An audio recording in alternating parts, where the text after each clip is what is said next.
Посебно означените места наменети за паркирање на лица со посебни потреби, како и рампите за нивно непречено движење, се злоупотребуваат од несовесни возачи.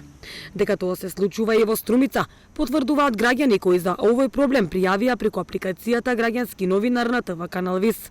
Револтирани се што е ограничено нивното право на слободно движење, како и премин на тротоарите.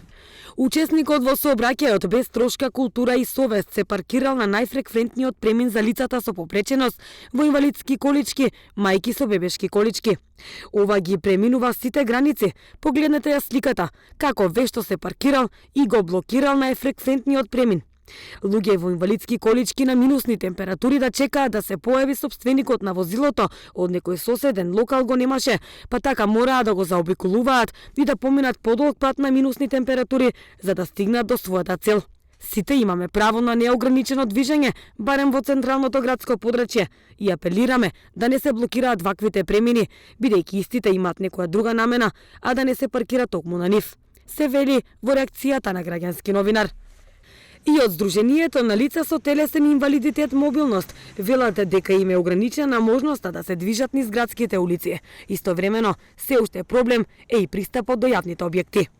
Покрај проблемите со мобилноста, кои што ги имаат лицата со телесен инвалидитет, ние, лицата кои што претежно се движиме со инвалидски колички или електромоторни скутери, наидуваме на други проблеми со пристапноста во градот. Општината има овозможено пристапни рампи за премини, но од страна на несовесните граѓани истите тие премини се често пати блокирани.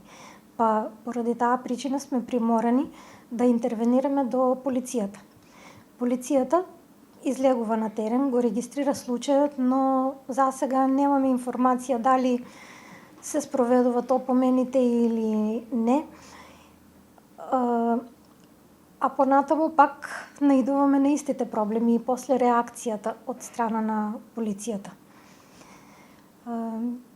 Би ги замолила граѓаните кои што брзат некаде, сите некаде брзаме, да. И ние лицата со инвалидитет имаме своји животи, планирани обврски и сме планирале да стигнеме од едно место до друго место. И го планираме местото според пристапноста што ни е овозможена во градот, но доколку наидеме на вака блокиран пристап, приморани сме или да ја откажеме обврската или да доцнеме на истата. А не секогаш временските услови ни се наклонети за тоа. Дали врне дожд, дали се минусни температури, што за нашето здравје тоа значи многу.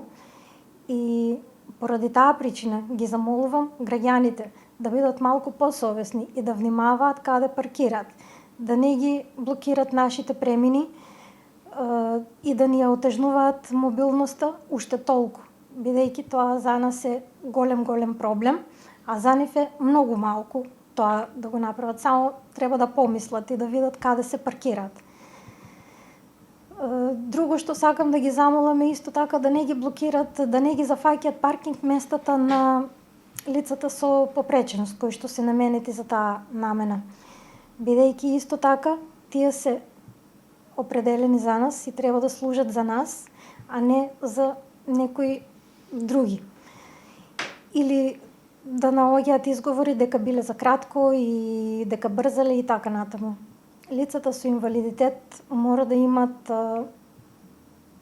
пристап до, како и сите други лица, до сите институции, до сите објекти, како стамбени, така и деловни објекти.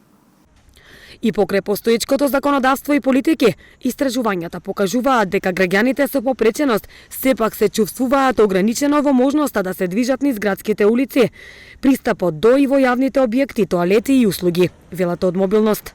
Дополнително со правилникот за стандарди и нормативи за урбанистичко планирање е уредено правото за паркинг места во кое е предвидено 3% од групните паркиралишта да бидат обезбедени за лица со телесен инвалидитет. Додека на паркиралишта со помалку од 20 места се предвидува минимум едно паркинг место за овие лица.